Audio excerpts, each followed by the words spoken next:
Welcome into the DNVR Rockies podcast, brought to you by Strava Craft Coffee. Remember to use that promo code DNVR20 to get 20% off your entire purchase. For first-time users, DNVR25 for 25% off for second-time users of that CBD-infused, deliciously rich, and potentially life-altering Strava Craft Coffee. I'm your host, Drew Creasman. I'm the managing editor of DNVR Rockies. With me, as always, is beat writer Patrick Lyons, coming to us live from inside a picture of spring training. Pretty much. This is why you got to be watching live, so you can see all the new technologies from 2014. We've got them here, baby. We've got them. That's right. If you're not subscribing to the YouTube, you're not joining us here on the YouTube almost daily at this point, having fun out here, clicking on that bell icon to know when we go live. You're missing the visuals. And of course, we're giving priority to all the chats coming to us from the YouTube these days.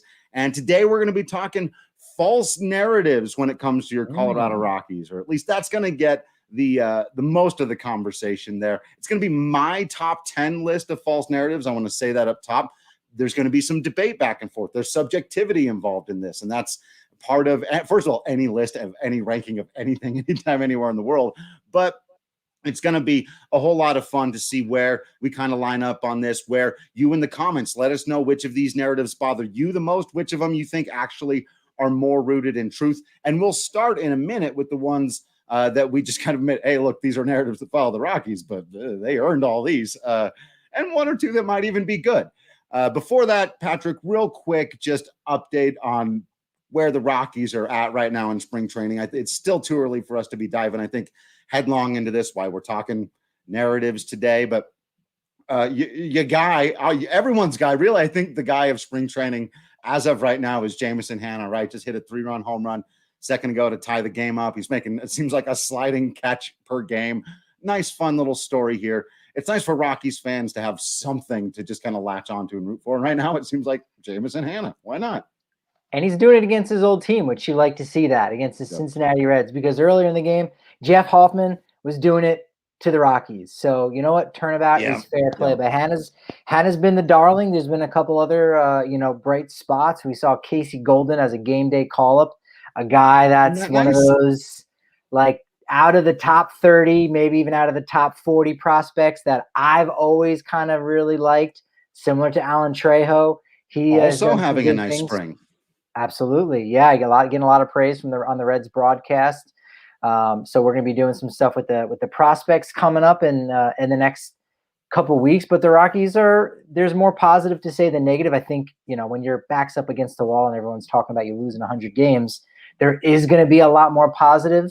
But at the same time, you know what? There is some positives, to this roster, and we're seeing the team kind of grind it out. And every time you have a Philip Deal giving up 5 runs and 5 hits, he goes around and gets the final 3 outs of a 1-0 game against the White Sox, against the guy that I tabbed as a potential MVP candidate, Eloy Jimenez, one of the top power hitting prospects in all the minor leagues, Andrew Vaughn, and a third hitter, and getting the first save for the Rockies. So again, these statistics, all of it should be taken with a grain of salt, but spring training has actually been delivering. It's been a lot more enjoyable than maybe I would have anticipated. It's fun learning a new guy every day, or again, we know them. We know these guys, Drew, but it's fun to dream on these guys because we know them to be good ball players, but then to see it kind of all come together in certain moments and go, shoot, okay, this guy might be a little bit better than we had anticipated.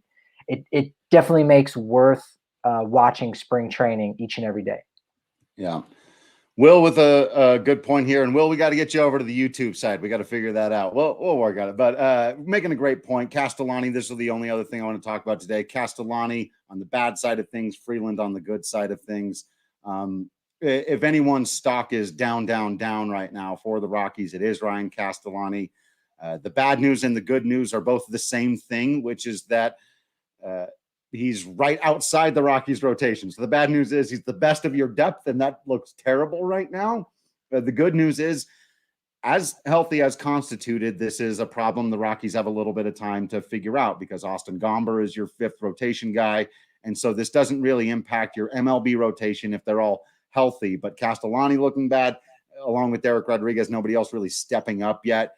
You're just going, okay, if there's one injury, what even happens every fifth day there? Right. There's been guys who have pitched well. We saw Ryan Rawlston on Sunday, 2 scoreless innings with his first outing. Go right to the kid. Fantastic, because he's a guy that's in that, back 5 out of the top 5. He's somewhere in there, 7th, 8th, 9th, whatever it is. Maybe get him a little seasoning and down in Albuquerque. We saw Helcris Olivares so far, pair of 2-inning outings. He's not giving up any runs and has been pitching early in the games too. He's not going in the 7th and 8th. He's getting in there earlier on the 3rd and 4th. So you like seeing that. And again, Herman Marquez, first outing, 3 innings. Nice. Kyle Freeland today, 3 innings. Nice. You like those things. And again, it gets you a little bit hopeful here in the early going. And you gotta want that news on Antonio Senzatella's hamstring to go a little bit better. I briefly touched on it today in an article that was just published on the DNVR.com about some of the different things going on in spring. There's positives, there's negatives, and there's things that have been somewhere in the middle. And, don't get too high on the positives, don't get too low on the negatives. Absolutely right. And that's why we're going to move right into our primary topic of the day and start talking about narratives. And I'm going to go ahead and toast all of my Breck brews. And I'm still working on the Hot Peak IPA, as you can see. Went in to get Celsius. They were out at my local King Supers. Sold out Celsius. They just must be that delicious, apparently. SOS. SOS. We know what that stands for now. That's right. Sold out Celsius. Or save our Celsius. Put that on your shirt, Eric. Still have not been able to try them. I know they're delicious, though. Rave reviews from everybody on Twitter, everybody on the DNVR staff, honeydew, cherry, apple, all that kind of good stuff. You can never go wrong with a traditional beer from Breckenridge Brew. Damn good beer, whether you're getting a liquor store, King Supers, down at the bar. You know the drill at this point. But I got to toast it to all the people who put in the hard work of creating all of these narratives. Patrick, the team's existed for 29 years, right? We're going into here, and it's like there's a lot of things that a lot of people believe about this team very strongly. Some of them totally reasonably, right? Some of them it's like, how did this become a thing? What exactly happened here? And so Adam says many people are calling them the Boozies. And so that's exactly right. So getting in here to, as I said, first we've got to start with some of the narratives that surround the team that are mostly pretty true here. So we'll go through these just a little bit quicker, beginning with them being generally behind the times. I think that's something that's kind of all-encompassing, and maybe sometimes things get thrown into that shouldn't. But whether it's, we've talked a lot about the analytic team, the answering questions about streaming. That's, Dick Monfort's been pretty terrible about that, how to make, the fan convenience a thing. I was thinking about this today, even the way, like, they gave Todd Helton a horse for his retirement, which is like cool for Todd Helton, but like the fans are still waiting on their Todd Helton statue, which I'm sure Helton doesn't give a damn, but it's like the fans, come on now. That's another thing that they do that's on here is really not celebrating their own history very well. They've gotten a little bit better about it in the last couple of years with these celebrations, with the things like the anniversary of the 2007 team, but they're like one-off things where they bring everyone to town, they throw a photo op, and then they go, hey, cool, this is happening, and then they never talk about it again. It took them way too long to retire Larry Walker's number. Still not retired. Right. It is still not officially tired. Right. And you go, hey, let's give him a pass, Drew, because of the pandemic. And no, you what happened in 2019 that necessitated them retiring his number in 2020 should have happened a long time ago. So sure, yeah, they got caught out there, and a guy who's been elected to the Hall of Fame now for going on 14, 15 months, he hasn't had his number retired. You had a lot of opportunities to do it before that. You're right. It's not celebrating the past, unfortunately. And I think you might even say part of that narrative is, and this is maybe a newer narrative going forward, it's it's one on Dick Monfort, and he's gotten the benefit of the doubt in some places and not as much in others. And when the times are going well, you go, well, it's hard to criticize. But I think the one thing that I can kind of see with all of these narratives that we'll get into, the false ones today, some of the true ones later on down the road, is this idea that I don't think there is as much interest in putting emphasis on the past, on the history, on the great Rockies teams, because one of the downsides to that happening is a player being bigger than a franchise, and that happens at times. It's one of the reasons why, if to use a Yankee example, is Don Mattingly, great manager, Dodgers, Marlins, was never offered a job as the manager of the New York Yankees, because as a New York Yankee, he would have been bigger than the franchise in that moment. And for the Rockies, I think all of these, great players, they could be seen as larger than the Rockies, and thus maybe having more power over the Rockies fandom and more power over the Rockies front office. And that does not bode well for a certain ownership group. And perhaps that is a narrative that would need to be explored at some point as well. Right. There's where do we go? Okay, so that we've got basically the risk averseness, right? Or their general unwillingness to get creative. And there are little pushbacks that I could have there. You could point to them going to the opener idea years before really anyone else did. But any kind of pushback I could have for times that they've been creative, they very rarely committed to that creative, different approach. In some ways, I think they have. But I think the bigger thing here is just being risk averse, especially post Hampton and Nagel. 20 years, 20 years now, right? Right. That's right. And that's a long time to be totally risk adverse. And now they're shell shocked with just free agents in general. Ian Desmond, nope. $100 million bullpen, nope. Like, that's all being risk averse. And if you're not risk averse, you almost have to be creative too, right? So it can be a vicious cycle at times for this organization. Yeah. There's, their inability to sign top tier free agents. And that's something that's just a very real thing. That's, you could argue, I think, that they could do a lot better job of overcoming that and maybe just blowing guys away with better deals and finding the right big contracts to sign here or there. But that's a thing that we know is just real. Coors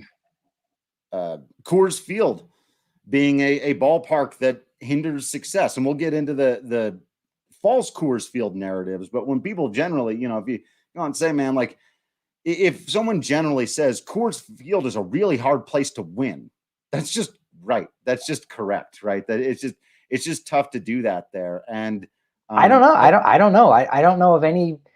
Can you think of any other stadium that is a disadvantage for the home team? Right.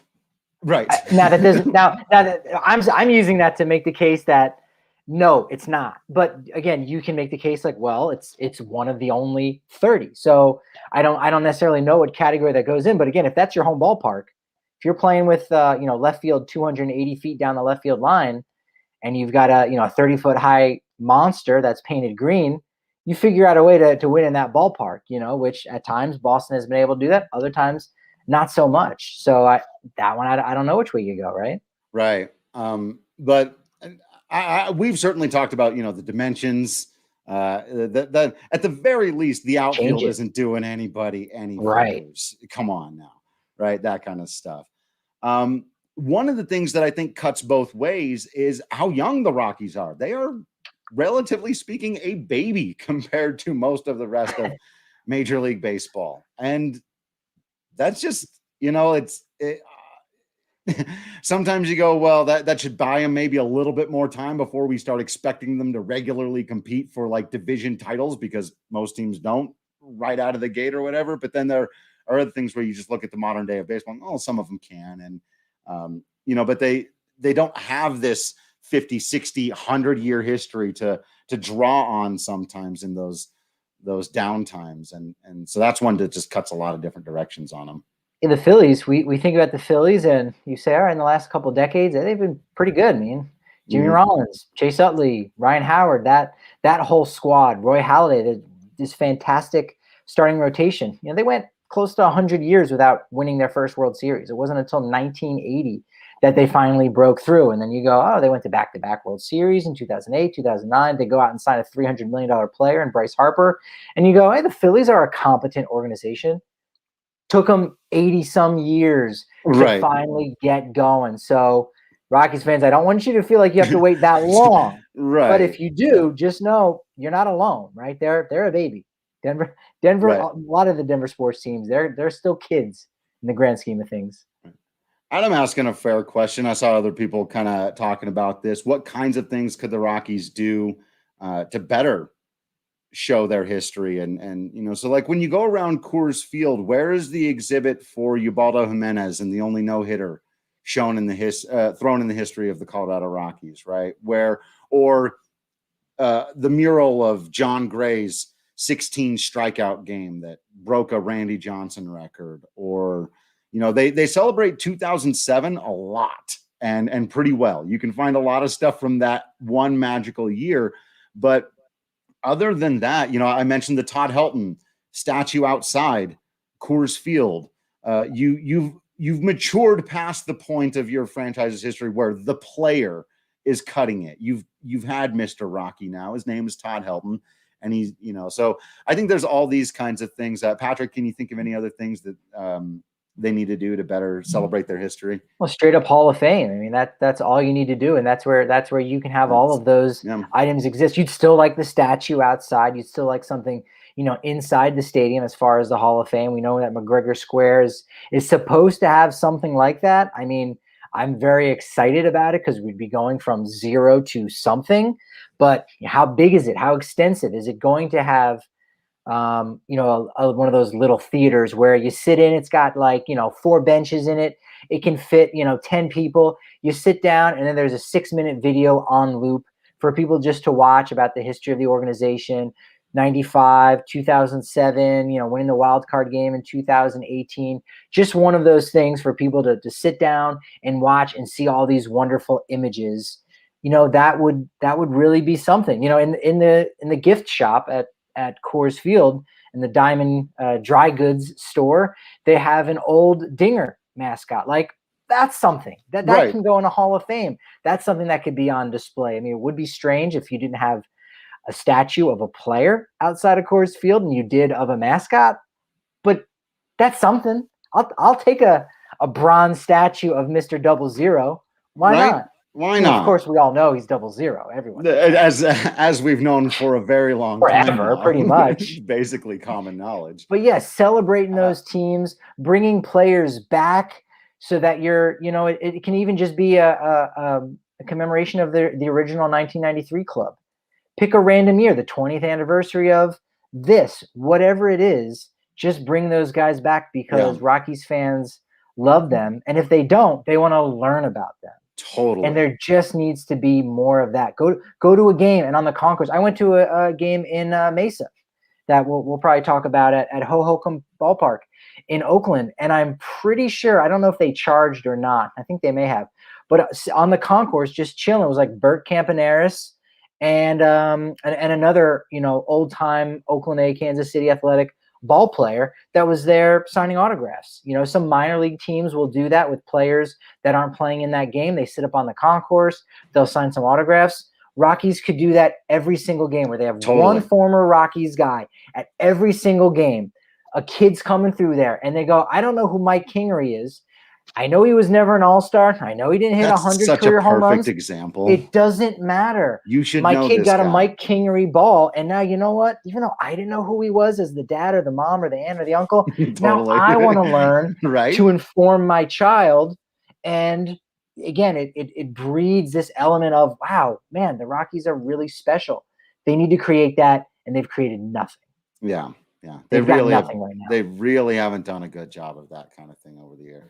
And the final narrative that's definitely true about the team that can be a positive or a negative, depending on who you're talking to at any given moment, is their, if you want to put it as broadly as possible, their family environment, or as they used to be much more open about calling it, their sort of Christian environment. And they've stop talking about that more publicly and making it more about religion, because I think they realized that was making some people feel a little bit left out. And I think good on them for recognizing that. They still have Faith Day and kind of make a big deal of that down at Coors Field. They've changed their language on this over the years, but I've talked to a lot of them, and they'll talk about putting character first when it comes to drafting a guy. And I think there are arguments to be made there, but I also think there are arguments to be made that the guy's the best player on the board and he just doesn't happen to fit your perfect definition of what you think is the best character. Maybe you shouldn't be avoiding talented players just because of that. So it can limit your player pool. This is something that's been talked about before. I've never really dove hard into it because I just honestly haven't seen that strong of evidence that it actually impacts how the Rockies run their business. I think it's important for Dick Monfort, and maybe it was more important for how they ran their business before I was an adult, before my time, really. But it's definitely a thing, and so it's something to be aware of. This doesn't come from nowhere. This is a very real thing that the Rockies, think of themselves as kind of a family organization, and there's more conversation to be had about the good and bad side of that. Sure. Yeah. It's a noble thing that you go, what could possibly be wrong with that? And you say, well, if you're concerned more about the individual, who they are off the field, or maybe, certain beliefs and things of that nature, and you get too wrapped up in that, well, again, are you a baseball team trying to, win something like that? That should be the goal. And sometimes you can have both of those things. You can have really great people that are good human beings and are great ball players. I mean, Trevor Story is that perfect example for the Rockies right now, and even in just, maybe in franchise history, of just a good human being that, talks the talk and walks the walk as far as, contributing to the community and making the world a better place, but also makes his teammates better and plays incredibly well on the team. And you'd love them all to be Trevor Story, wouldn't you? Of course, you'd love them all to be Trevor, but and there's no way of knowing where they draw the line. Like, we don't know, hey, they decided to sign this player instead of that player.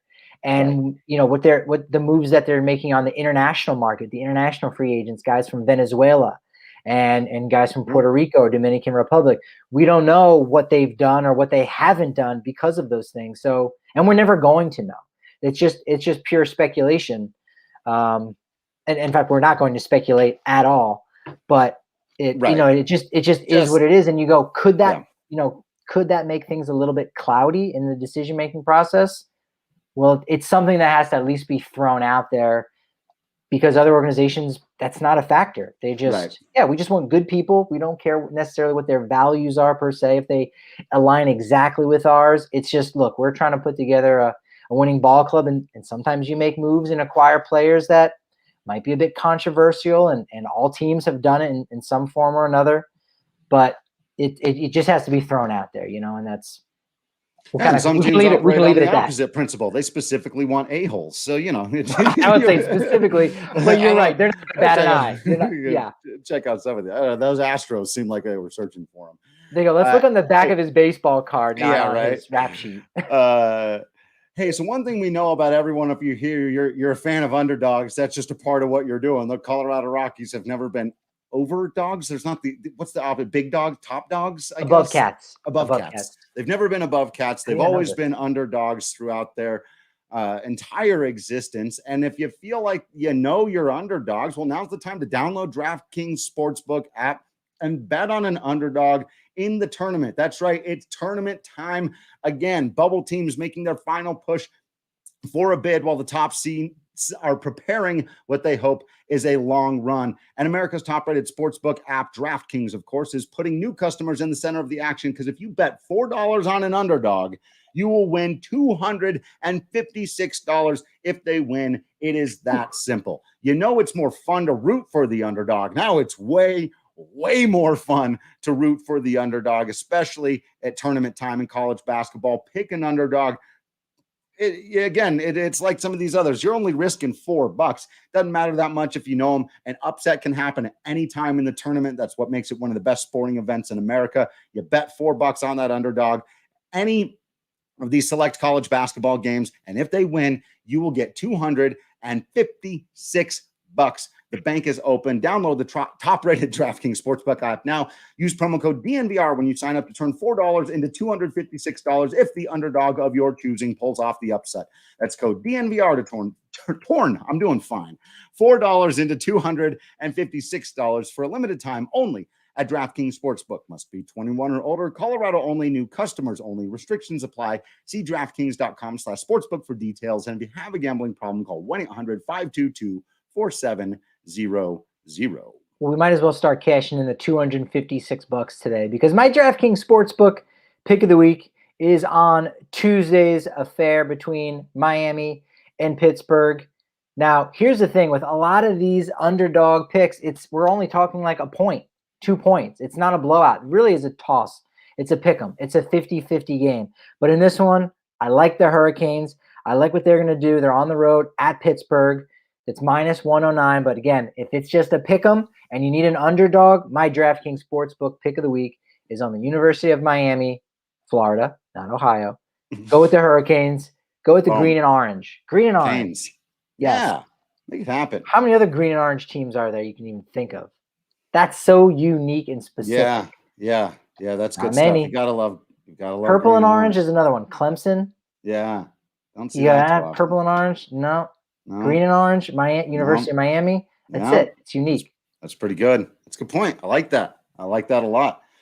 Our guy Nathaniel Sunshine also reminding us, yes, Bears Zephyrs throwback day. We've talked about that before. Wear any some throwback. Bears Zephyrs throwback White uniforms. elephants. And white elephants. Yeah, all things they can have a faux back. Why not? Just have a fake one. You're going to sell a bunch of merchandise. I still think those are weird, but it's better than not. It's better than not. Yeah, why not? You've got it's just a fun thing to talk about. Like, what's the harm of the turn ahead the clock? Like, I don't think you like that jersey as much, right?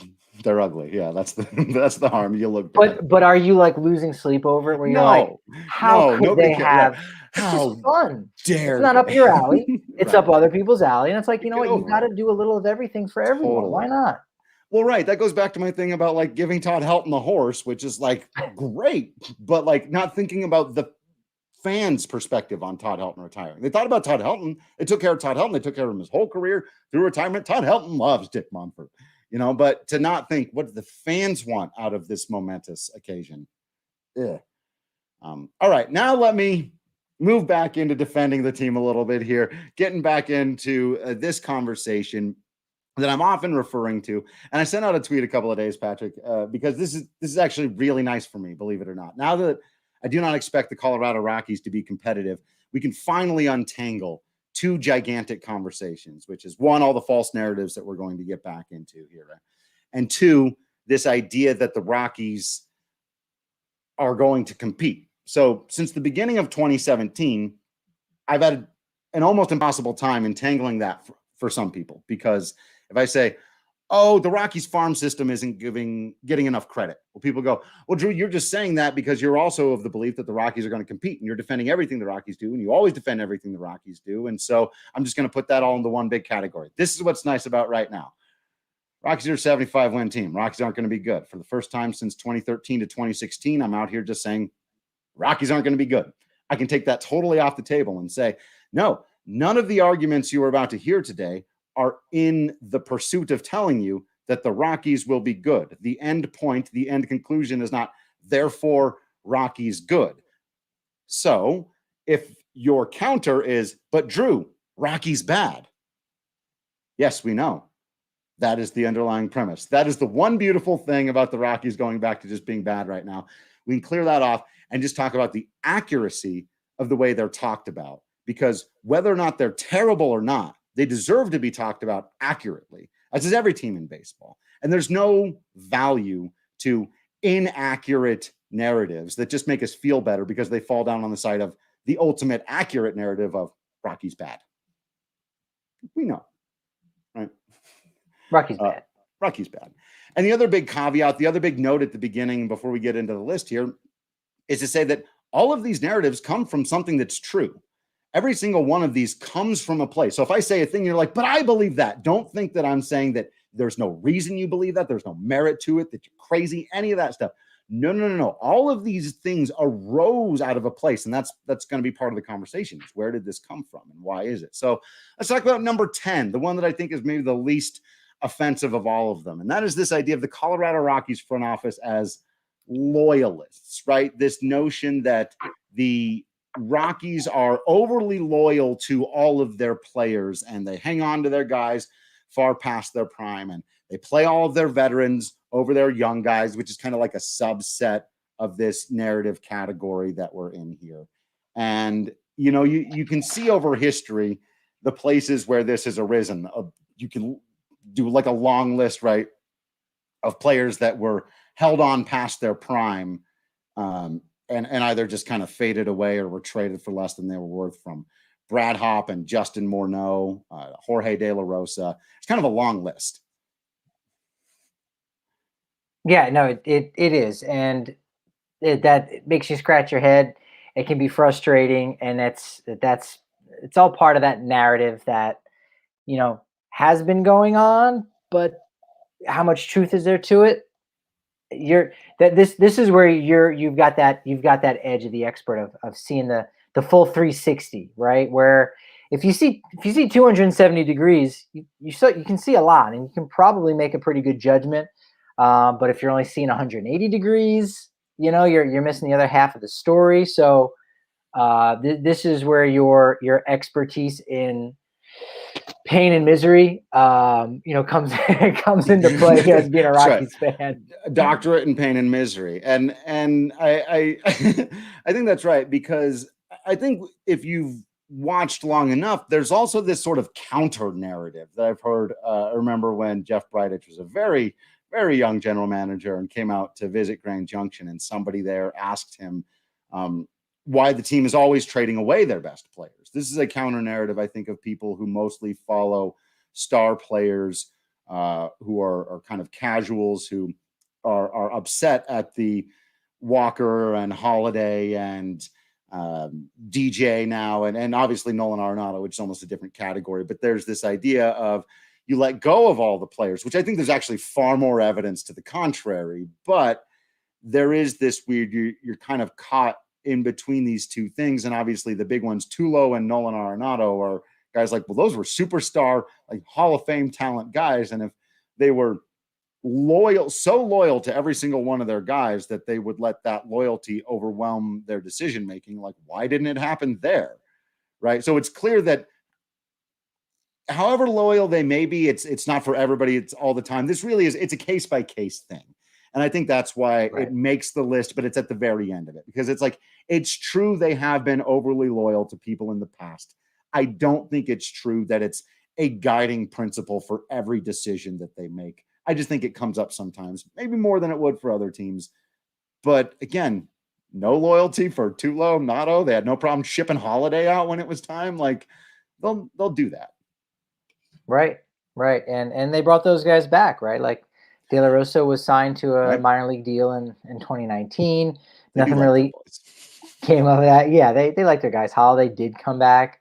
There's loyalty to Jeff Bridich right now, obviously, where you go. And he was hired, within the organization. But teams do that. Teams develop their own guys and say, look, you kind of know the system. You brought some things from the outside, et cetera. So, that's you understand that that's not special just to the Rockies, but loyal to that guy. They're loyal to their employees, which again, that's not a bad thing, right? If you look at the teams that, didn't play employees through the pandemic, the Rockies were right there in doing that and giving these young guys on the roster a chance whereas, they maybe can go and say, you know what, sorry, Josh Fuentes, we're not even going to bother wasting a spot on the 40-man. So we're just going to cut you so we can sign a more proven first base guy like a Mitch Moreland. And you go, well, okay, maybe Mitch Moreland is a tick better than Josh Fuentes, but A, it's not necessary. B, it's not even an upgrade, financially. You're going to pay Mitch Moreland more, and B, you still don't necessarily know what you've got yet in Josh Fuentes. So it is a double-edged sword, right? That is used against them, I think, more times than not. And for better or worse, that's an interesting one. Yeah. And then there's just, before we get to the next one, there's always the counter examples, right? That show that if a young guy has got what it takes and wins a spot, they threw David Dahl right into the fire. They threw Eddie Butler right into the fire. It didn't work, but they did it. They did it with John Gray, moved him very quickly through the minor leagues. Trevor Story, you're the starting shortstop forever now, and we're not going to even wait on your clock. So there's those counter examples as well. But I think you and Nathaniel are right to say it's really more about the GMs, and that's fair. What they've had 4 GMs and 3, really 3 GMs. None of them have been depending fired. on how you count Bill Guy Vet, but yeah. Well, and it's funny. I had a conversation with someone about it was Bob Gebhard, where he was going to be fired. In fact, there was like an article that says that he was fired, and then he also resigned the same day, like Same before. Dan O'Dowd a weird situation, yeah. Yeah, where it was like, look, we are firing you, but we're going to give you the opportunity to resign. And you go, all right. And again, that's not necessarily loyalty. It's just, hey, we're going to kind of, try to put you over to a degree on your way out rather than totally shaming you. So, Okay, number 9 on the list. Again, one where there's some truth in this, but number 9, Rockies players get better after they leave. Right, this is one you've heard a bunch. If you're a Rockies fan, you've heard this several times. In fact, you've heard this for years, since like Sean Chacon and stuff. Like, right, Rockies players get better after they leave. This is one that I think, again, has more to do with the oversell of this point. There are plenty of players who played for the Rockies and then gone elsewhere and been better. There are plenty of players who played for the Rockies, gone elsewhere, and been worse. And it's one of those things that's very difficult to qualify. I think for me, obviously, the ways that it comes up that are the most frustrating we've seen most recently, right? We jumped into all the DJ LeMahieu stuff. He really didn't get better, according to any StatCast stat, leaving the Rockies. The jump to get on board like Mike Tauchman and Tom Murphy, who like had nice little stretches, but really probably not going to be things whatsoever. We'll see with Jake McGee. But again, that was the thing last year. Jake McGee pitched 20 innings. He has 20 innings in his post-Rockies, so it's like he had 20 inning stretches when he was with the Rockies, when he was very good. Yeah. So this is, again, one of those things that I think is overblown. But there is truth in it because of something else we've talked about and we'll get back into. It's harder to play at Coors Field than it is other places. And so not having to deal with the Coors Field and hangover effect, whether you're a hitter or a pitcher, and one other thing we'll talk about in a minute, it is easier to play baseball when you don't have to deal with all the environmental factors here. So I think there are players who have benefited from getting out of here for sure. But I don't think that means that every single player who leaves the Rockies is going to get better because now they're in a real organization. That narrative is troublesome and bothering. Yeah, I agree with what you're saying there. What I would almost change the phraseology to some of the players go to an organization that's a better fit for them or their style of play. Like, again, sure. you covering DJ LeMahieu and you say, all these home runs are going to be outs and there's a short right field porch and he goes the opposite way a lot. And those are getting caught, right. 5 steps in front of the warning track at Coors Field, but it's a home run at Yankee Stadium. And I think, and we'll kind of touch on that. Like, why is it that the Rockies can't find the right players that fit at Coors Field? Because those guys, they go elsewhere and they're the exact same player, but because of that new location or a shorter period of time to evaluate their abilities, you go, oh, they were better elsewhere. Like, we all know, Nolan Arenado, top 3 in NL MVP this year. I mean, how much of a lock is that? And you go, right. Not because no one's talking about like, well, the Cardinals, they know how to develop these guys and they know how to look what they did with Paul Goldschmidt. They fixed, he was good with Arizona, but he was great with the Cardinals. No, you just know right. the narrative is going to change, which is there's 2 points there to talk about, guys getting better or what it looks like to be better and who's seeing that, who's deciding that this guy is better when statistically in a lot of ways, maybe they're exactly the same, but the narrative is changing. So are they getting better? There's not necessarily definitive proof of that. Yeah. Yeah, I find the articles whenever someone leaves the Rockies, goes to another team that tries to say, "Oh, coach so and so unlocked this thing," and it's just like, let's maybe pump our brakes on some of that. Though, as we said, they often recontextualize themselves. Number 8, this one is just a big category having all to do with false narratives around Rockies fans. I think there are a lot of false narratives when it comes to Colorado Rockies fans, honestly. We're kind of stuck out here in our own time zone, right? We're all isolated. There's this weird thought and narrative. And so I think, first of all, that's one of them, is that maybe Rockies fans, because of the isolation, they really only know their own team. And again, I think there's a reality of that comes out of, well, they're the only team that plays at your time, right? So like if you're on the East Coast and you want to watch the Mets game and the Braves game and the Marlins game, all teams that are in the same division, if they're all playing divisional games, they all start at the same time. And you can flip back and forth between all of them and they'll all end at the same time. Now you're done watching baseball. But if you're a Rockies fan, the game starts at a weird time for everybody else. All the other games on the East Coast have started. The West Coast games haven't gotten started yet. And you might not have the schedule to watch everybody else's game. You haven't gotten off work yet when the East Coast games are going on. And you've got to go to bed to get up for work tomorrow before the West Coast games have finished. And so you don't have time to watch all the other teams. So I get where that comes from. There's also an element of, we talked about, hey, Rockies fans, here's what you could do. Instead of going to opening day in Colorado, go to San Francisco, because they're going to have a home opener there at Oracle Park, and go see the Rockies there in the first game in San Francisco and travel. That's really hard to do. San Francisco is pretty far away. Like you go to a Diamondbacks game, 13-hour drive. Again, you have to fly, right? So, or a 13-hour drive. And San Diego is like 16 hours. So you're almost not even driving. You're not going to do that. But if you're like a Phillies fan, if you're in that area, I mean, you can drive. You can go everywhere. I mean, Boston's going to be, 5 hours away. Go to a Mets game, hour and a half.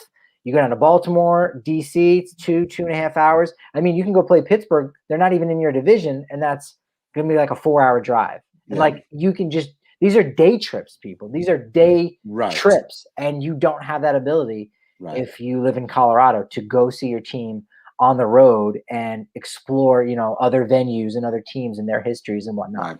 It's a lot harder. It can be very insular. On the flip side, I do think there's a flip side of that, which is that hardcore Rockies fans, or people who've really been following the sport of baseball since the Rockies have existed, so since at least 1993, tend to be better educated about all the other teams in baseball than they are about their own. And this is what's really bizarre to me, because I do think that, again, I've got like family members like, oh, Rockies fans only know the Rockies. I was like, no, hardcore Rockies fans have grown up watching documentaries about the Yankees and the Cubs and the Dodgers. And a lot of us were Braves fans for the first 10 or 15 years of our lives, because people forget, for the first half of their existence almost, the Colorado Rockies weren't regularly on TV. So I had as much of a daily attachment to the Atlanta Braves as a youth as I did the Rockies. And there was more exploration than local papers would write as much about the Dodgers and the Cubs and the Cardinals, because of transplant fans being here and knowing they could get their paper done that way. And so I think there is this other side of it where the hardcore Rockies fans really know the rest of the baseball world quite well, because the only way for them to get baseball content, like for me, but from the time I was 5 till the time I was end of college, was like national papers and ESPN stuff. They never talked about the Rockies. So I had to learn about all the other teams by default. And what's the story now? Because the MLB at Bat app has been around for at least a decade. So you can watch all the games of all the teams. So that shouldn't be necessarily the case. However, again, you look at the population of Denver and Colorado, all these people moving in. I'm one of them in the past decade who moved to Colorado. So now you're a hardcore Rockies fan. You got a friend who roots for the Cardinals. You got a friend who roots for the Yankees, who roots for the Royals, the Mets, the Cubs. And so again, even in modern times, before Atlanta and TBS and all that, you still have these hardcore Rockies fans who are getting a good feel of what's going on with the other 29 teams, because all your friends aren't from this area either, more than not, if you're an adult. And so you hear about their teams and you got to know, and you got to, bone up on it. So you could kind of put them in their place and go, no, here's why the Mets are still not going to win the NL East with Francisco Lindor and company. And the last thing I'll say about Rockies fans, and I'll admit to having done this several times too, is we've got to stop treating, like, I get some of the transplants are annoying as hell. Look, guys, I get it. I've seen it. But we've got to stop treating the whole transplant thing like it's this terrible thing for Coors Field and for our community, and that all the transplants fans are only fans of their Cardinals or their Cubs or their Mets or their Giants. I mean, Kristen's a perfect example, right? You're a perfect example of somebody who, would just as well seem, hey, if the Mets do great, there's a party that's going to go Mets. Look at them go. And if the Rockies do great, you're going to go, man, I'm from here now too. Like, this idea that you have to be one thing. Everybody I've known that's been a Cubs fan first, that's probably the one I've known the most, people who are Cubs fans first. They're also Rockies fans second. And if the Rockies are in the postseason and the Cubs are not, they'll be right there buying all the merchandise and educating people about this guy and that guy and the other. And they're real fans too. So that's another thing that, yeah, they may show up and they may root for the team that their parents grew up watching first, but they're still Rockies fans. We can't turn that into a dichotomy. Yeah, that's true. I think of all fan bases, this idea that Pittsburgh Pirates suck. So when they get good, as long as it doesn't come at the expense of the Rockies, you go, yeah, go Pirates. I want those poor people of Pittsburgh to be able to, win a World Series for the first time in quite some time, 1970. But it's been a long time, right? And we saw them finally. Clint Hurley was able to get them over the hump. So yeah, you root for those underdogs, and I think Rockies fans, the Rockies fans are the underdogs, man. Root for us. Totally right. Well, more thoughts on underdogs in a second, but Strava Craft Coffee, not underdogs. They're over cats. They're delicious, absolutely potentially life-changing Strava Craft Coffee. You got to get some. I'm not joking at the beginning of every show when I say it's potentially life-altering. It really has been for me. I drink Strava Craft Coffee every morning. The CBD is non-psychoactive. Gets into your system, keeps you nice and calm, doesn't let any of those jitters or those crashes that normal coffee can get to you.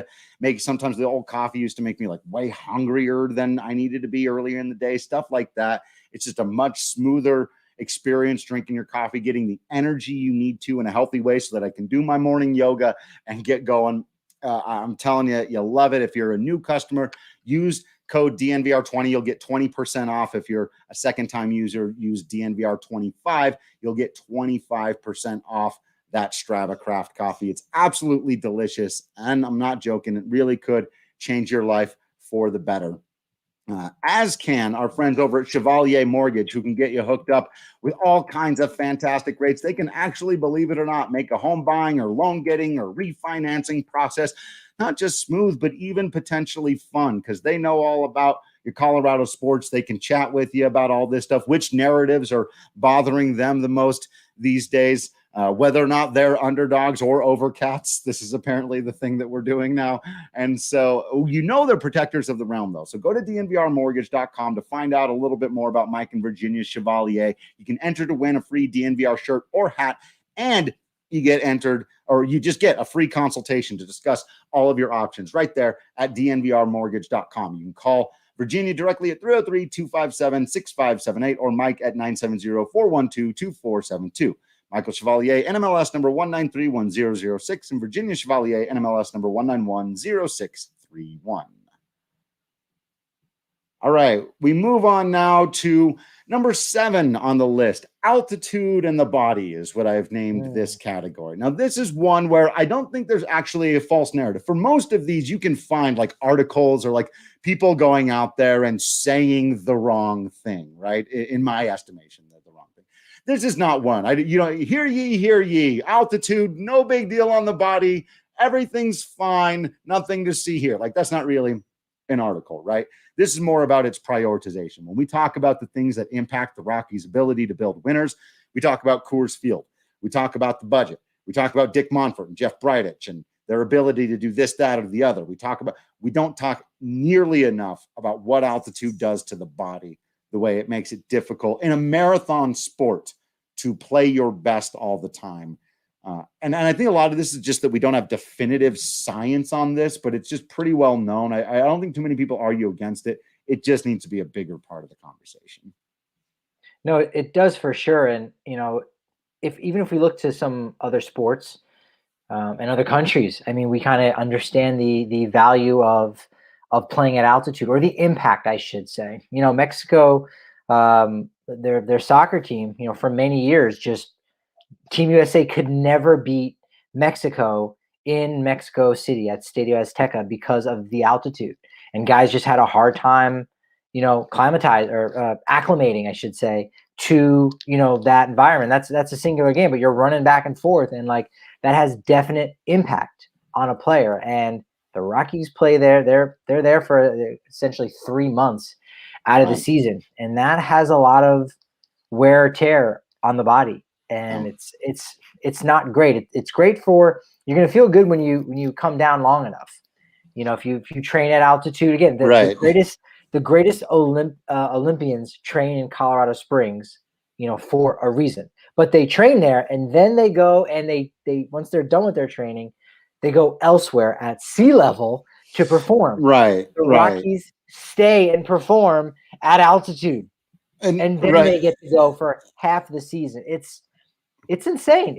It's wild. Really it's something that if you were simulating some kind of baseball league or something, you would go, well, no team should go play at this crazy advantage or disadvantage. Right now for the Rockies, it's been a disadvantage. It would be like playing under the ocean, and you go, yeah, but Atlantis has a population of 75 million. They're going to build a new underwater stadium. It's insane. You go, well, obviously you wouldn't have a team down there. The Rockies are the exact opposite. Totally, right? And this fits in actually really well with number 6, which I've broadened out to broadly call keeping up with the Dodgers, right? This is a narrative that comes up a lot where people start talking about how, well, the Rockies have to do X, Y, or Z because the Dodgers did A, B, or C.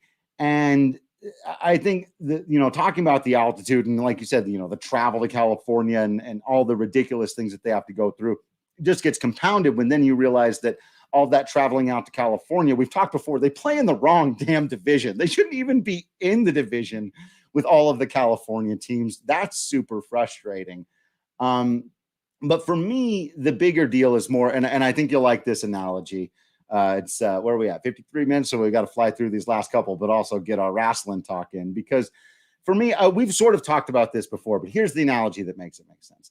The Los Angeles Dodgers are Brock Lesnar or Hulk Hogan or John Cena or Roman Reigns or whatever. That's who they are. That's who they're always going to be. They're the big dog. They're bigger. They're stronger. They have more resources, and they're always going to have that built in. You're never going to be the bigger guy in the fight. The Rockies are never going to be the bigger guy in the fight. They're always going to be the smaller guy. The Rockies are like a high flyer. A lot of people would rather than be like a technical guy. So maybe Shawn Michaels, you get a couple championships. Now the Rockies are Rey Mysterio, right? So they're the like you maybe get it. The Rockies' one trip to the World Series is like when Mysterio got to hold the championship for like a day before John Cena just slapped it right back out of his hands. Right? That's the Boston Red Sox. Just give me that thing back.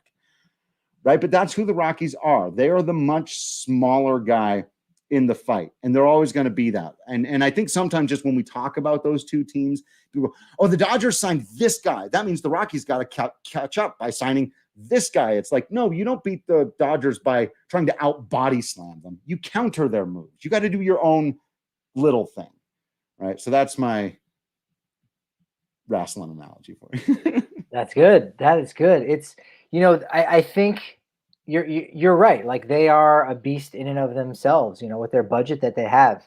And so you're right. I think trying to kind of do everything exactly the same as the Dodgers is an impossibility, because the Dodgers, do everything well.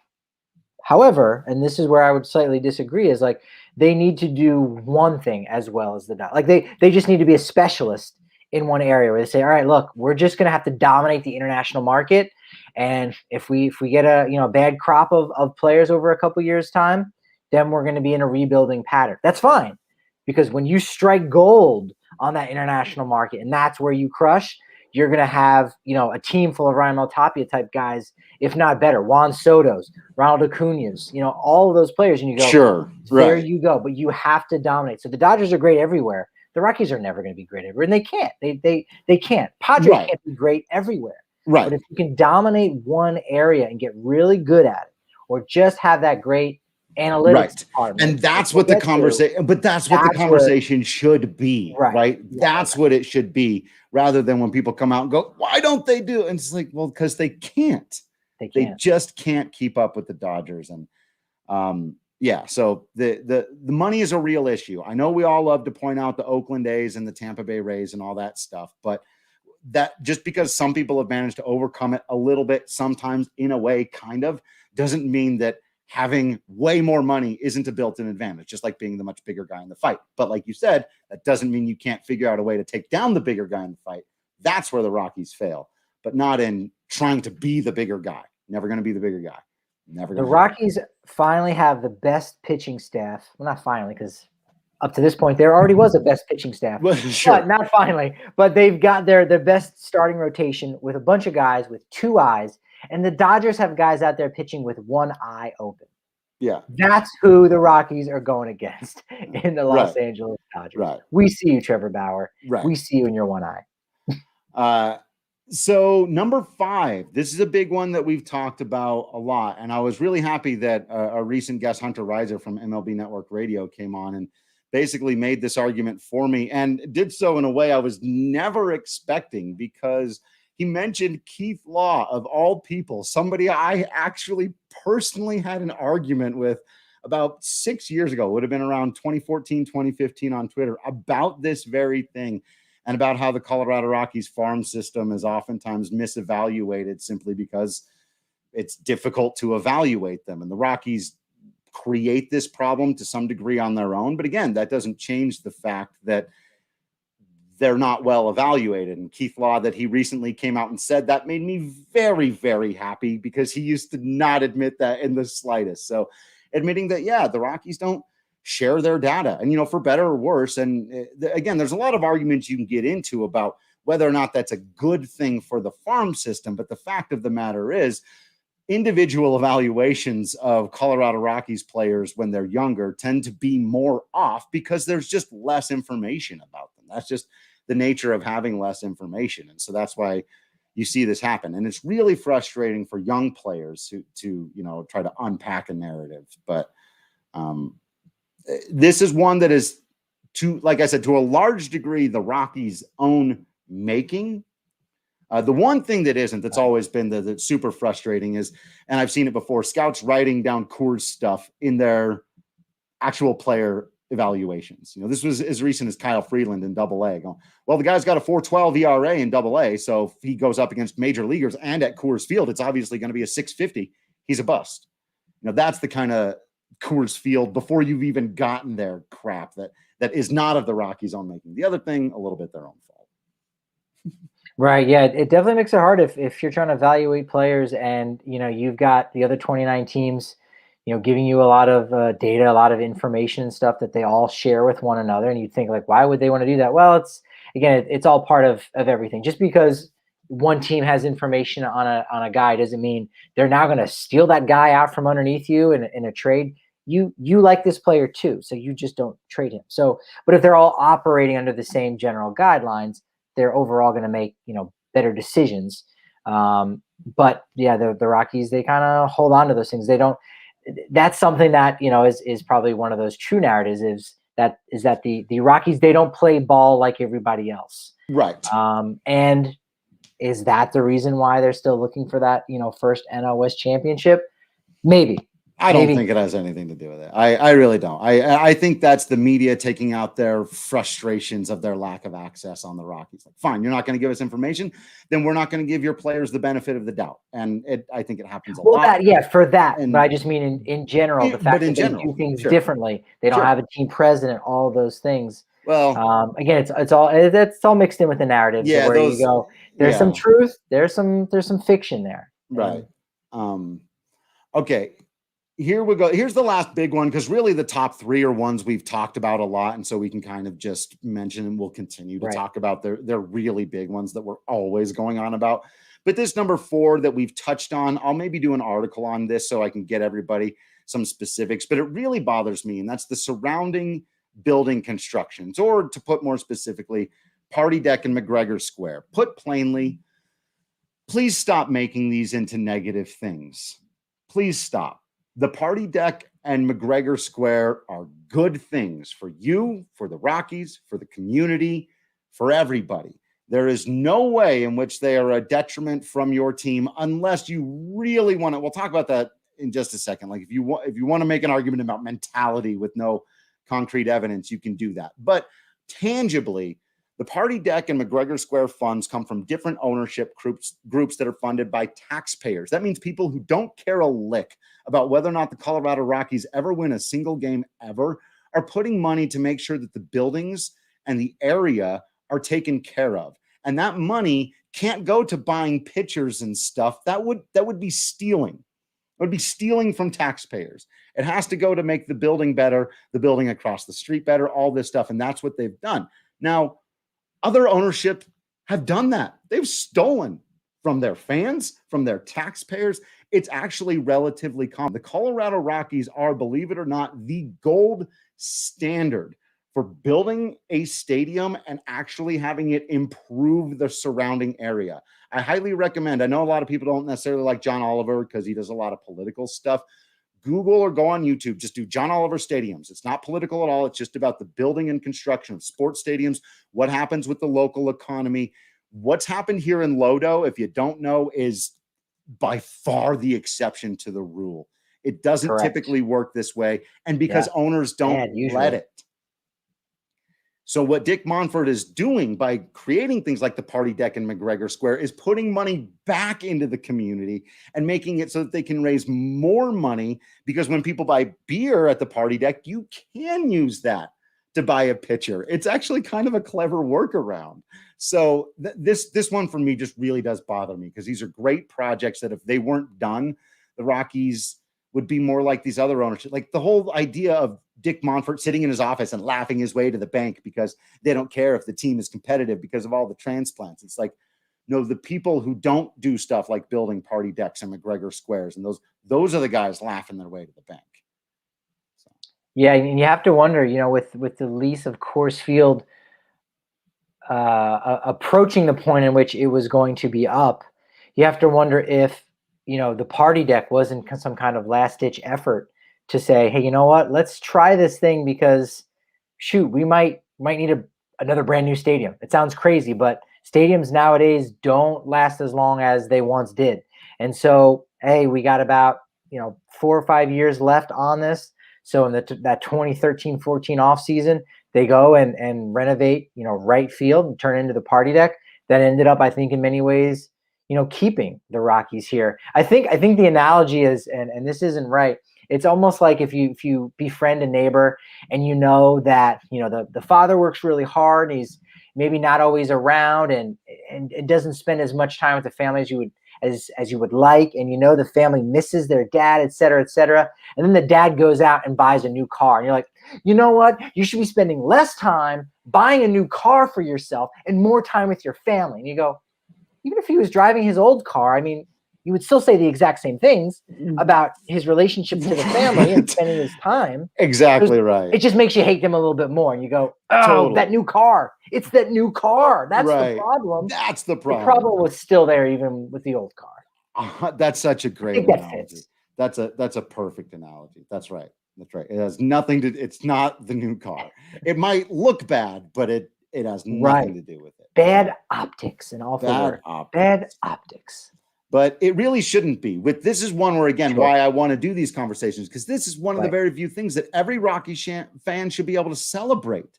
And everyone should be able to say, man, isn't it great? Because like Atlanta and Miami have gotten in big, big trouble for not doing stuff like this. Like very serious. And again, it's nice to remember to step outside and remember that the Rockies are a member of the Denver community. And it's a city of a whole lot of people, one of the fastest growing cities in the world. And not everybody there cares about baseball, but a lot of them get the benefits of that stadium. And so, yeah. The top three here, we can run through them really quickly. But like I said, these are ones we're talking about all the time. These are the ones that Rockies fans know by heart, fall asleep to, wake up to, thinking about them every day. Three, we've talked about every success the Colorado Rockies have ever had is a fluke, right? That's something where you can go back and look over the years and go, okay, you can see why people might call 2007 a fluke, and okay, their run differential in 18 and these different things. But it really does get back to all this other stuff we've talked about, where not recognizing the difficulty of all the things the Colorado Rockies have to overcome. And so when they have success, rather than go, oh man, look at what they did, this notion to be like, well, we didn't see this coming and we all predicted they'd be crap, so this must be a fluke. But that one gets exhausting. Damned if you do, damned if you don't, in a lot of ways, right? Yeah, that's pretty much what's going on there. We've talked about a lot. Number two, the inconsistency with the Colorado Rockies and postseason awards, right? This is maybe the single most famous one, because we talk more about awards. Is like, why is Matt Holliday not the MVP, but then a couple of years later, Ubaldo Jimenez not in the top two for Cy Young? Like, if like those two stats can't both be this, or Kyle Freeland not being Cy Young and Nolan Arenado not winning MVP. It's like, well, if everybody at Coors Field gets that much of a boost to their stats, then what the hell? and that ties in with what we talked about previously about players getting better. We all can acknowledge that Nolan Arenado, well, he's going to be a top MVP candidate with maybe identical stats, but he's just on a different team. Why? How? Right. Those things shouldn't line up like that. Yeah. And I will say, and this is one of those things that I'm not sure you could check. I'd love to try to do a study of this sometimes, of like national papers, of just inaccuracies. Like, obviously, I'm going to notice the ones about the Rockies more often. I assume a lot of, lower third teams in baseball have inaccurate things written about them. But I just see them constantly forgetting that, like, Scott Oberg was on the team last year was a big one from MLB.com. Things like, the biggest one that I always stick out, which was part of the reason I got into this business in the first place, was the first question to Clint Hurdle after they won game 163 in 2007. They were getting ready for the NLDS, was, hey, can you tell us a little bit about your team? Because we don't really know anything about these guys, which is just like, then learn, dude. Do you play in a different city? I mean, you're the Colorado Rockies. So, right. How do you know what city you're going to be playing in? And how is that? Is there an advance notice? Are you going to play a 3-game set in the Springs, or do you ever go in Grand Junction? What? You cover baseball? Right. What are you even talking about? And of course, it all ties in. The big umbrella, the big stinky fart that rolls over the whole entire situation, as everyone knows, is the Coors thing. Just all the confusion about what Coors Field does to statistics that we're still even learning about. And so that's where you do have to give people some kind of credit to be like, it's difficult. I get it. It's hard to look at a 3.90 ERA and go, wow, that guy's pitching really well. You're like, what are you talking about? Like, I know it's tough, and we have a lot of unpacking to do there and a lot of work to do. But again, the fact remains, this is everything. This is everything from, it must be easy to hit home runs at Coors Field, to they've always been an offensive team, when the stats we've been running through over this offseason show maybe they've always been a pitching team. And what's crazy is it's like both of those things can't be true, right? Right. That's they can't. They just and can't. Yet they might be. Right. And so, and that's why we dive deeper and deeper into the analytics here, and why the Rockies need to dive deeper and deeper into the analytics here. It's the panacea for the entire question. You want to fix how big the outfield is? I bet there are numbers that can tell you exactly how to do that. You want to solve the problem of, getting gun shy rather than being overly loyal about certain players, or this, that, or the other thing. Some analytics are going to help you figure this stuff out. And knowing exactly, we've talked about the problems with ERA plus and OPS plus and WRC plus. The Rockies need to have a better stat. They need their own better stat than that. And if they don't have it, they need to be working on it. So that's the kind of thing that, because I don't think there's a definitive answer to. It's a very difficult narrative to overcome. But everything that follows, the Rockies from, well, if a guy goes out there, his batting average should automatically jump up 20 points. Any of this stuff, it's just, we all know it's not true. It's why just typing Coors has become a meme on Twitter. But it's difficult to defeat. We need to defeat it with specifics. And, we're close, but we don't have them yet. And the Rockies clearly don't have them yet either. So as with all these things, they're false narratives, but that doesn't mean there's nothing that can be done about them. And it doesn't mean the Rockies don't need to be front and center about changing them. Yeah, they're the ones. They're the ones who have the power. We're the ones who are covering the team, and the fans out there, the ones that kind of have to deal with all that. Can't change anything. We can't do anything about that. I mean, we can do a better job in our conversations that we have and correcting people. And the media has a role to play here for sure. No, right. Yeah, and slowly over time, like we saw Mad Dog this offseason, like come out of almost left field and you go, hey, he knows that when the Rockies go to Miami, that curveball looks a lot different. That slider is cutting out of the zone, an extra inch and a half, 2 inches, whatever it may be. So we can do that, but you're right. The Rockies can do a lot more than all of us combined, and I think that's a narrative we all want to see come to fruition. Exactly. All right. Thank you all so much for hanging out with us for this one. Really appreciate it. Thank you to Ryan, by the way, who suggested this on Twitter. There were a few other people who were a bit more aggressively trying to get me to do this, kind of demanding that I do this. So I appreciate that Ryan just sort of suggested that it might be interesting to listen to. I appreciated your respectful tact there. Thank you all for hanging out with us. Make sure you're following on social media at Drew Creasman, at Patrick Lyons, at DNVR_Rockies. You're subscribing to the DNVR.com so you don't miss out on any of that written content, a lot more written content these days, because, there's baseball games and stuff. It really helps. You get discounts on hats, shirts, masks. You get a bigger beer when you come down to the DNVR bar, which I think is soon to be last call going on later. So we're going to be able to be open later there. All that stuff's going to be good. Keeping by all the rules, doing that stuff, but making sure we're having fun, safe fun with all you out there. We really do appreciate you. Thank you so much for continuing to be absolutely awesome. We promise you that we will continue to be absolutely Patrick Lyons and Drew Creasman. And until next time, we will see you at the ballpark.